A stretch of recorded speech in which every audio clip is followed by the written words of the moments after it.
Amigos de la vida, una vez más, frente a frente, afrontando este tema tan interesante de aprender a conocernos, aprender a vivir y extraer del psicoanálisis con sus herramientas y con su historia todo lo máximo que pudiéramos lograr para nuestra estabilidad, nuestra salud y sobre todo nuestra paz y armonía mental, que es la armonía y la paz del corazón. Hoy empezamos a tratar un aspecto verdaderamente interesante y complejo. Complejo porque toca a cada uno de nosotros. Este tema es un tema mucho más directo, mucho más conocido, mucho más expuesto y sobre todo más manifiesto en los últimos años en el desarrollo de nuestra sociedad, sobre todo después de 1990 en adelante, que pudiéramos decir la pornografía tomó un auge increíble. Tan es así que de unas 14 páginas que existían en el internet de 1998 al 2005, pues increíblemente de esas 14 páginas se pasó a 418, 424 millones de páginas en el internet.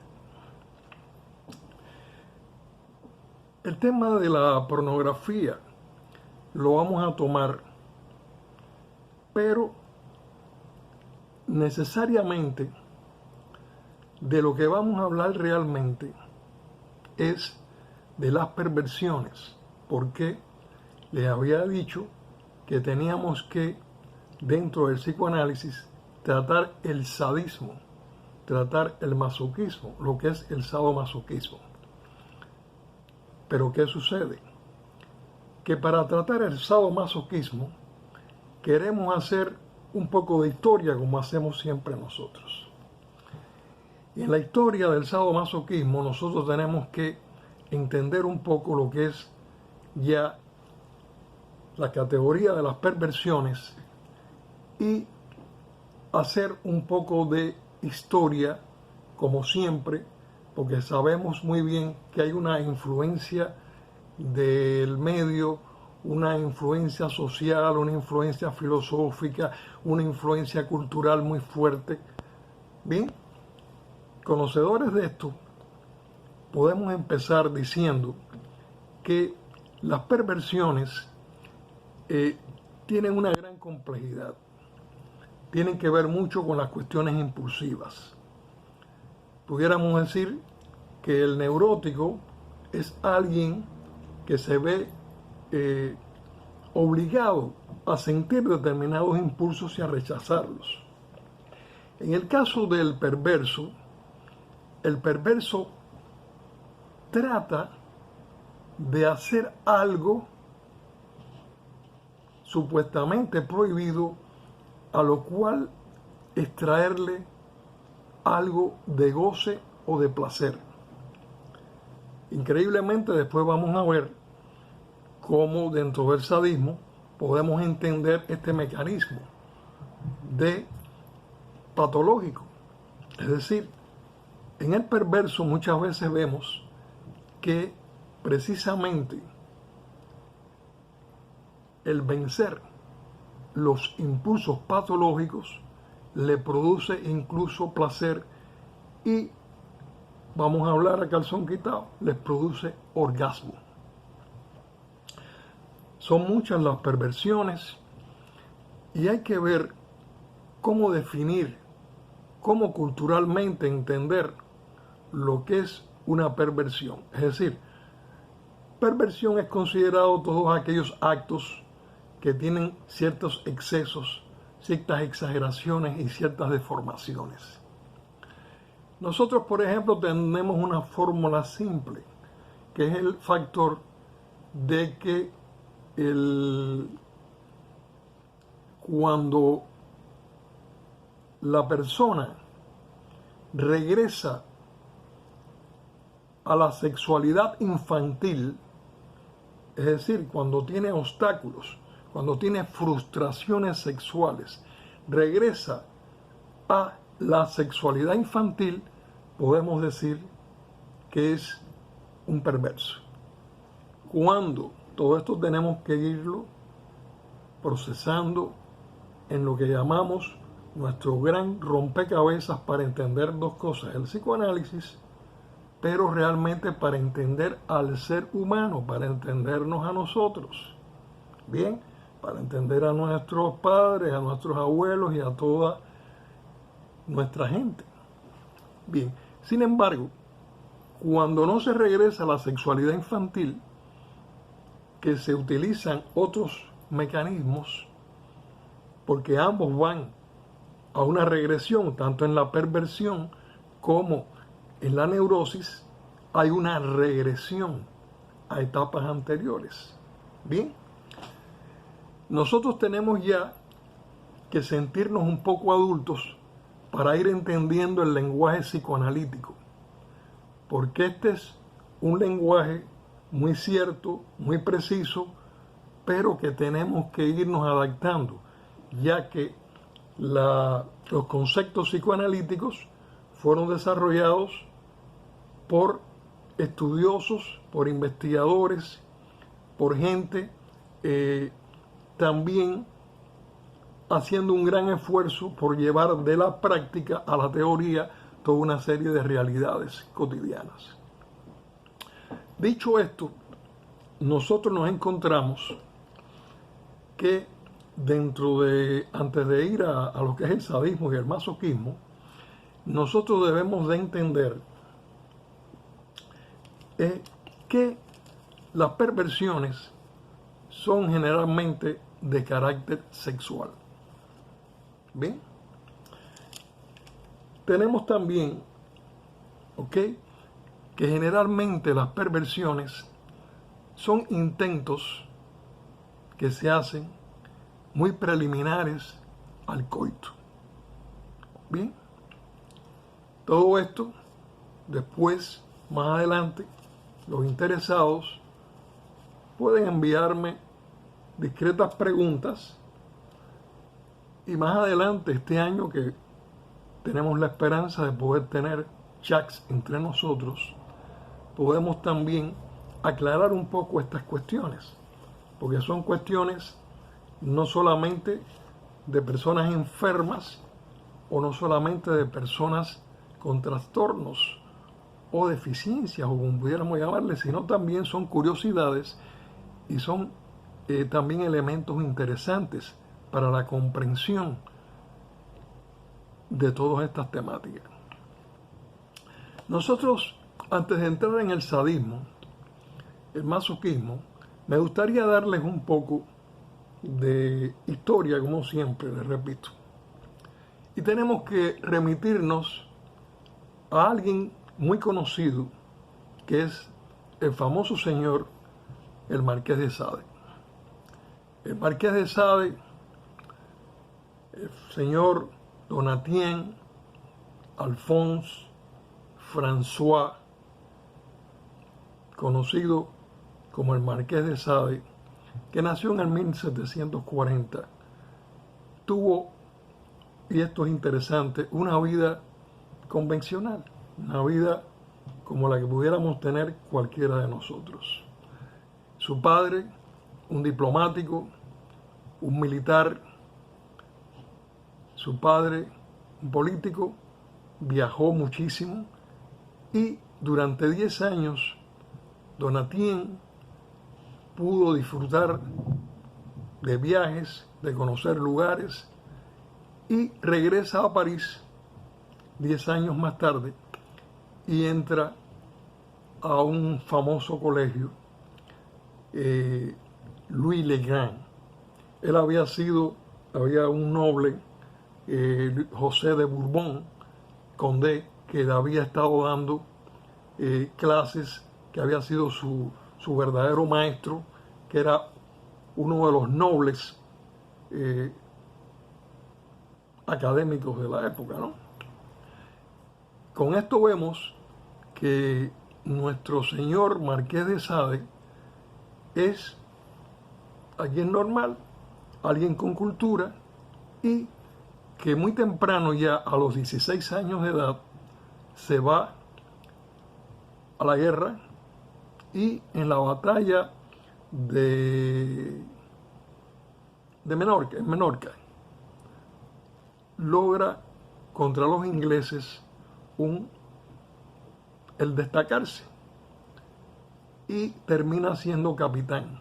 Es decir, ya a los 16 años se convierte en un héroe y logra ser capitán de la caballería. ¿Ok?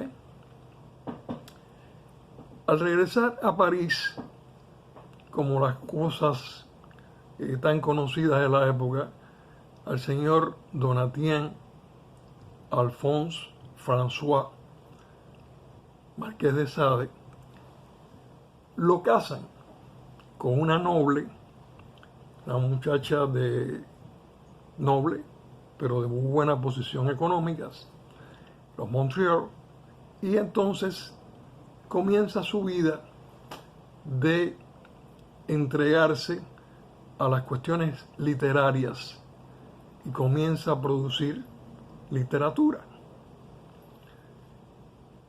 Dentro de esto también comienza, ya que ha sido casado más bien por no voluntad propia, conocemos lo interesante e importante que ha sido siempre el factor económico para encontrar buenos partidos. Bueno, pues buenos partidos no solamente se encontraban para las muchachas, sino se han encontrado también buenos partidos para los muchachos. De manera que encontramos a un Marqués de Sade por los años 1763 con un gran prestigio, es decir, el prestigio de haber estado en la guerra, de ser exitoso y de ya comenzar a hacer una obra literaria. Pero ¿qué sucede? Que inexplicablemente unos manuscritos parece que son detectados por el rey. Y el rey envía a la cárcel al Marqués de Sade y lo mantiene durante 15 días y gracias a la esposa logra salir de la prisión. Bien, esta es la primera, pudiéramos decir, accidente dentro de la vida supuestamente normal. Como el Marqués de Sade no se había casado por amor y él lo estaba buscando, comenzó en la corte a ser realmente un verdadero conquistador y era un individuo que parece que tenía sus excesos y una vida libertina. El rey parece que lo había mandado a la cárcel porque ya se supone que él estaba escribiendo toda una serie de novelas eróticas que en la época eran bastante fuertes. Y se suponía que él había escrito, firmado uno de esos manuscritos. Pero bueno, sale, la mujer lo saca de ese problema con el rey. ¿Ok? Entonces, ¿qué pasa con el Marqués de Sade? Bueno, pues el Marqués de Sade está en el palacio de Chafar con su señora. Pero viene otro problema para arriba del Marqués de Sade. Se supone que el Marqués de Sade contrató a Rose Keller, a quien azotó, a quien torturó, a quien violó y además le hizo cortaduras en la piel y cogió las velas y empezó a derretir en sus heridas, ¿ok?, esas gotas calientes de cera. Bueno, eso se convierte en un escándalo que ya hace que el marqués definitivamente empieza a tomar, en realidad, producto de su conducta, pero realmente basado en lo que él está escribiendo, que es un verdadero escándalo, ¿ok? Porque se supone que él no llegó a hacer nunca ni cerca de lo que se relataba en sus obras literarias con respecto a excesos y a diferentes perversiones o parafilias, como pudiéramos llamarles después. Bueno, pues el señor va unos 7 meses para la prisión. Sale de ese problema, el problema eso se le llamó el caso de Acruil, pero después, pasado el tiempo, estando en el teatro, pues el Marqués de Sade pues seguía en sus orgías y sus cuestiones y contrata a otro grupo de prostitutas y viene el famoso problema de Marsella por los años 1772, me parece, algo así. ¿Y qué sucede? Que ahí hay unas prostitutas que tienen una gran indisposición y están varios días en un estado crítico. Y se le condena al marqués, porque creo que ya su padre había muerto y había heredado, es decir, el cargo nobiliario, y se le acusa de haber utilizado la mosca española, que es el mismo veneno que se había detectado cuando la muerte de Fernando el Católico. Y entonces acusan de envenenamiento y de sodomía al marqués. Y ahí sí, el marqués va preso para creo que Vincennes, la fortaleza de Vincennes. Huye, se marcha para Saboya, creo, Italia. Y está un tiempo, pero su madre en el 1777 se enferma en París y regresa. El Marqués de Sade regresa a París a ver a la mamá y la suegra, la señora Matrulle, que parece que le tenía muy pocas simpatías como yerno, pues hace que lo lleven para la prisión, a la fortaleza de Vincennes.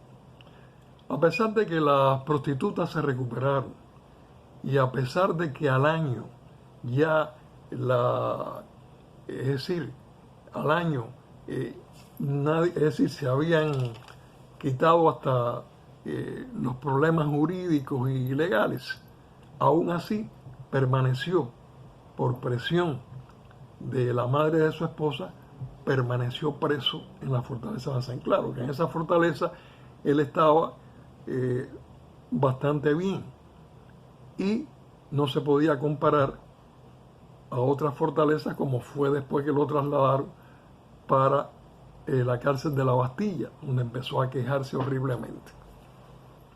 Bueno, aquí tenemos nosotros ya a un señor que durante su prisión escribió constantemente obras, escribió teatro, escribió ensayos, novelas, bien, y fue muy productivo.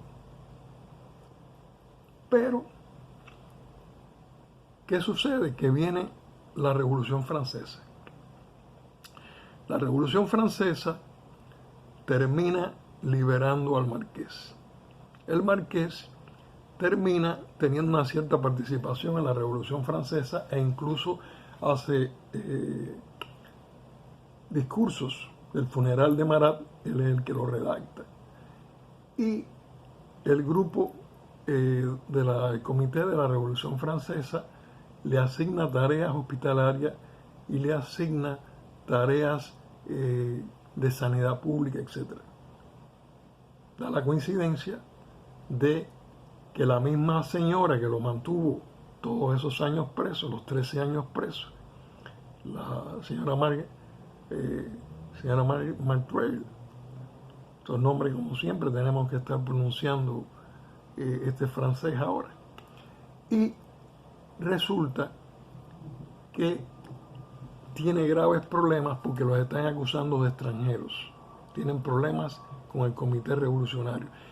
Y el Marqués de Sade cede, los ayuda y hace todo lo posible por ayudarlos. ¿Ok? Pero ¿qué sucede? Viene también las convulsiones de la Revolución Francesa y el Marqués de Sade casi que está a punto de ir a la guillotina. Robespierre lo envía para la guillotina. Bueno, se salva de la guillotina también el señor Marqués de Sade. Sigue en sus obras funcionando clandestinamente. No tiene arraigo realmente toda su, pudiéramos decir, su literatura erótica. No logra de verdaderamente en el periodo de la Revolución funcionar fuertemente. Y sencillamente viene después en la época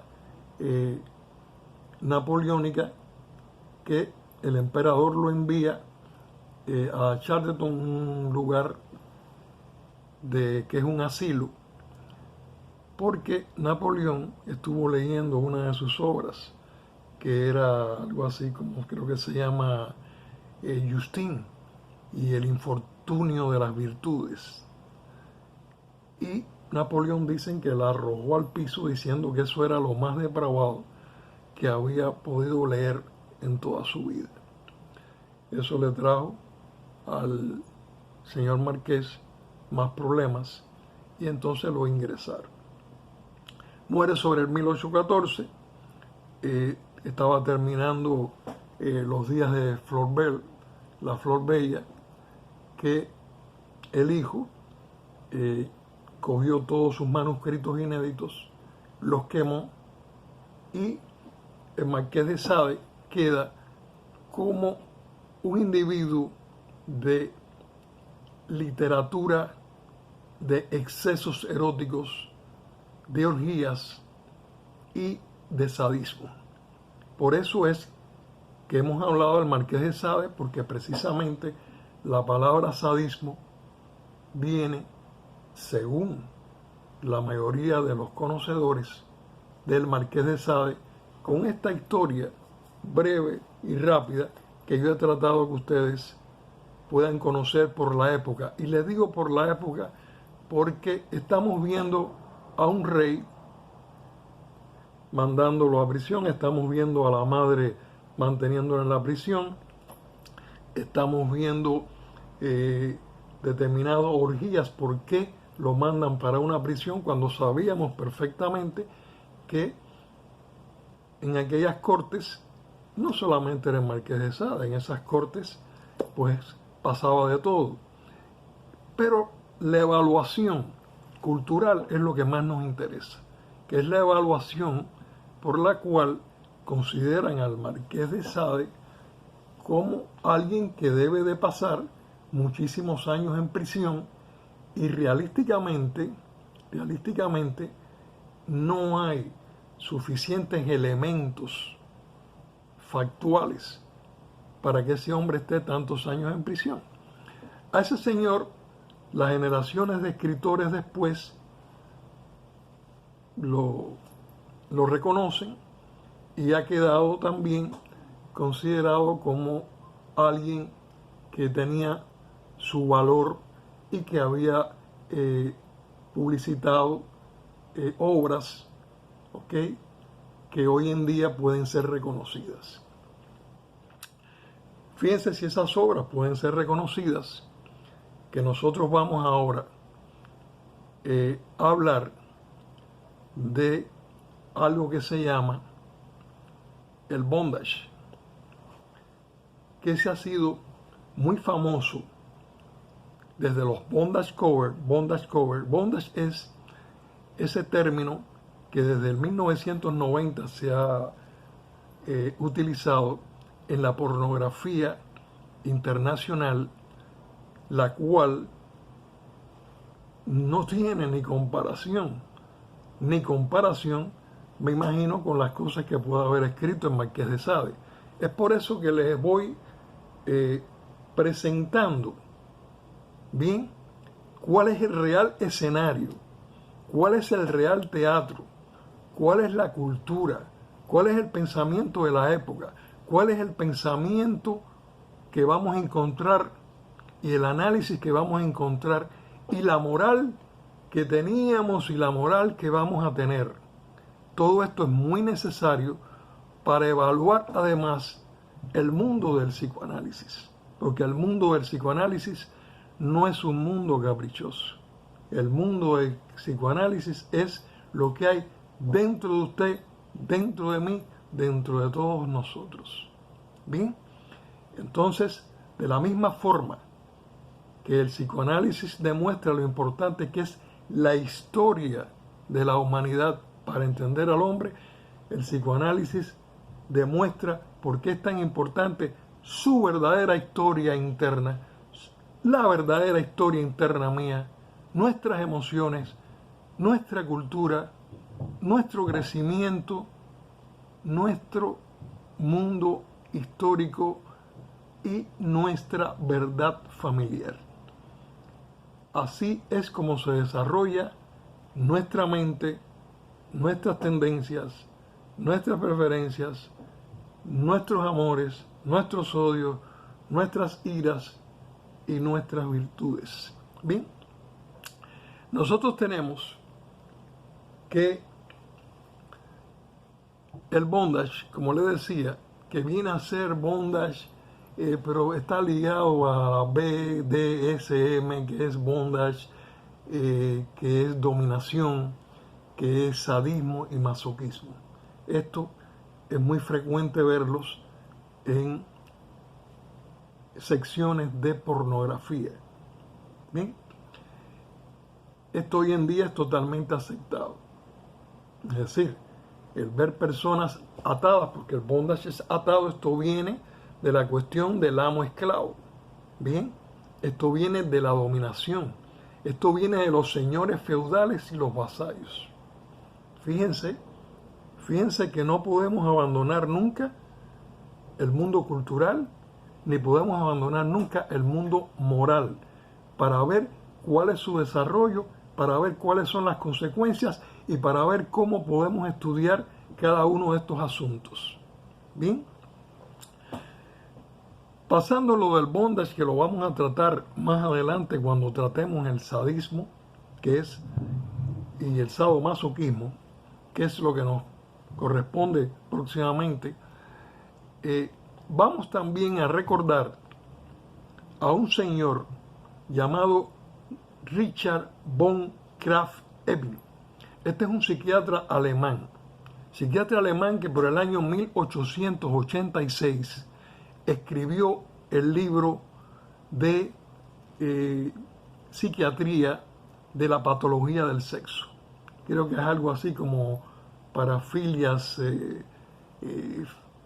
psicologías parafílicas o algo así, pero bueno, en español es algo como la psicopatología del sexo. Este señor logró meterse dentro del mundo de qué era lo perverso, qué no era lo perverso, y empezar a hacer clasificaciones sobre las conductas sexuales. Este Richard von Krafft-Ebing considera que en lo sexual está la paradoxia. Bueno, la paradoxia es escoger malos tiempos para lo que respecta al sexo, es decir, tanto en la niñez como tanto en la vejez. También categoriza como anestesia, que es la persona que no tiene ningún deseo sexual. También categoriza la hiperestesia, que es aquellos seres humanos con una conducta sexual excesiva. Y la parestesia, donde él considera ya que aquí vienen las parafilias, donde en realidad la persona, el individuo, empieza a buscar objetos equivocados para su actividad sexual. También aquí él mezcla fetichismo, sadismo, pederastía, toda esa serie de cuestiones. Es decir, que tenemos esas 4 concepciones. Hay algo bien interesante en el cual tenemos que recalcar cómo este señor Richard von Krafft-Ebing, que hace este libro tan interesante donde clasifica los desórdenes conductuales sexuales de la época y crea como un patrón que él consideraba que el sexo era solamente para la procreación. Tan es así que este señor Richard von Krafft-Ebing, este alemán, consideraba que si había una violación a una mujer, no era perversión, era sencillamente como algo aberrante. ¿Por qué? Porque consideraba él que en la violación había la posibilidad del embarazo de la mujer. Y por lo tanto, como él decía que todo tipo de actividad sexual tenía que tener como fin la procreación, al haber la posibilidad de procreación, en esa violación, pues no era perversión, era simplemente algo aberrante. Es decir, lo veía como algo que podía hasta contemplarse desde el punto de vista legal. Por aquí vemos que el camino de las perversiones es bien interesante. Antes de entrar en el sadismo y el masoquismo, nosotros tenemos que hablar sobre algo muy interesante que es anterior, que existe, que es también la extrema sumisión sexual. En esta extrema sumisión sexual se pone como logro para la satisfacción sexual, la entrega total a la pareja, donde en realidad casi que desapareces tu yo y te entregas completamente. Esto, según los estudios psicológicos, psicoanalíticos, se supone que esto se da frecuentemente, con más frecuencia en las mujeres y ocasionalmente en los hombres, también lo hay. Esto es un avance para que vayamos viendo cómo es el hecho de lograr satisfacción sexual, que es lo que nos viene de tarea próximamente y lo que vamos a encontrar en el sadismo y el masoquismo, porque no es fácil entender cómo a través de dolor podamos recibir placer. ¿Cómo? Hay toda una industria del bondage, es decir, de atar manos, de sufrir humillaciones, ¿bien? E incluso aceptada, porque las perversiones tienen algo interesante, es decir, las perversiones necesariamente no han sido siempre rechazadas, es decir, son universalmente humanas, pertenecen a nosotros mismos y en muchos momentos históricos han sido incluso hasta aceptadas, y no solamente aceptadas, sino promovidas. Todas estas cosas, para los que estamos interesados en conocer psicoanálisis y los que estamos interesados en conocer al ser humano y lo que estamos interesados en conocernos a nosotros mismos, debemos coger estos famosos caminos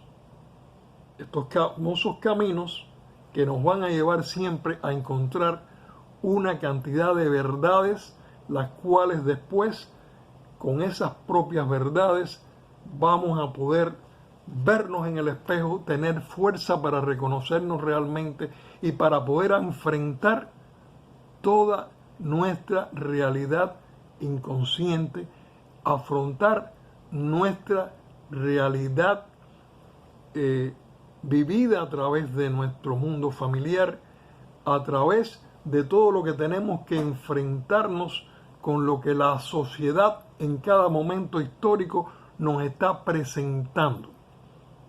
Nosotros sabemos que todos estos casos han saltado a la cuestión política, a la cuestión social, y no hay mucha gente que estén verdaderamente satisfechos en el factor de que esto lo maneje el Estado o esto lo maneje alguien o no, o lo maneje este o lo maneje el otro. Tan es así que hay libros muy interesantes de diagnósticos y también hay muchas asociaciones internacionales que han ido cambiando sus textos y sus discursos según el mundo financiero, el mundo, pudiéramos decir, comercial, o el mundo de los adelantos tecnológicos va tomando ciertos terrenos. Voy anunciándoles con esto que el psicoanálisis también está dentro del estudio de todo lo social, porque al ser una investigación real del hombre desde lo interno, pues lógicamente tiene que estudiar todo lo que hay en el entorno del hombre.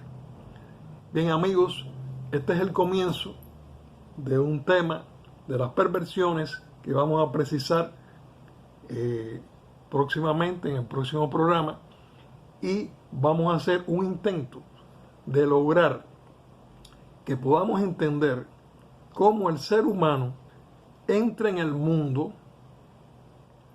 de las perversiones. ¿Cómo son las perversiones? ¿Cuáles son las consecuencias de las perversiones?